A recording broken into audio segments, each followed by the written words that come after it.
Hello guys! Loyal na loyal ka ba sa taong ginagawa ka lang option at wala ka naman sa priority? Aray ko! Bawiin na lang natin sa code yan. Ngayon ay pag-aaralan natin ang if-else statement para madagdagan naman ng options sa pagdedesisyon ang code nyo. So, without further ado, let's begin! Okay, so kung makikita nyo guys, is nandito na yung mga nakaraang code natin, no? Nandito yung if statement. So, itong ginawa natin guys is if statement yan. Ibig sabihin, nagbigay ka na ng condition and then kung nag-true yung condition na yun, magpiprint yung code mo, yung if block mo ng minor. So, kung makikita dito, yung age natin is 19.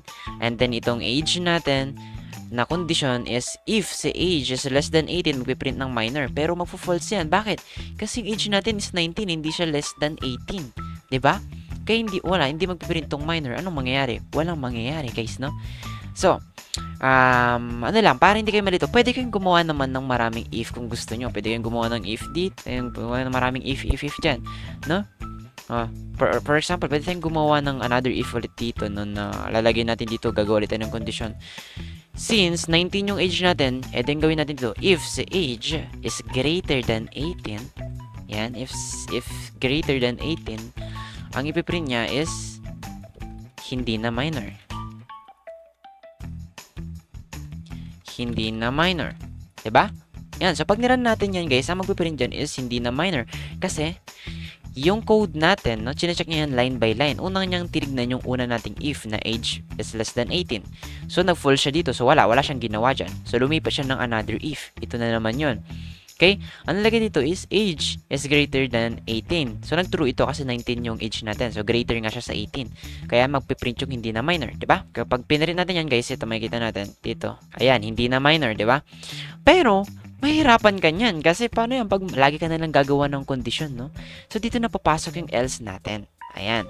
No? So, para mas mapadali yung buhay mo, no? So, ganito lang ang if-else statement, no? So, sa dulo ng curly braces mo, maglalagay ka lang dyan ng else. And then, another curly braces. And then, yan na. Tapos na. Dito ka na maglalagay ng code mo. Okay? Papagawa mo. Okay? So, paano ba ito basahin, guys? If si age is less than 18, magpiprint siya ng minor. Pero pag hindi, or else, kung hindi nag-true yung condition natin, else, ito na lang yung gawin mo. Parang ganun yung sinasabi mo.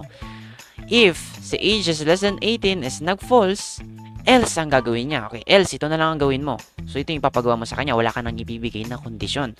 So, dito nag-print tayo. Dito, sa else natin, magpiprint tayo ng hindi na minor. Ayan. Kung makikita nyo guys, napakadali lang ng if-else statement, di ba? Kaya guys, kung titignan nyo dito, pag pinrint natin yan, lalabas is hindi na minor. Bakit? Kasi yung age natin is 19, which is, hindi siya tumugma sa condition natin ng una. Kaya, ang ginawa ng code natin, ng if-else natin is yung else na hindi na minor. So, ganun lang yun guys, kadali. Ngayon, huwag nyo i-limit guys yung sarili nyo sa condition natin ngayon, no? So, gusto ko, gumawa kayo ng sarili nyong condition, no? So, mag-experiment kayo guys, no? So, marami tayo dyang condition. Pwede kayong gumamit dyan ng if the age is equal to 19, ganun.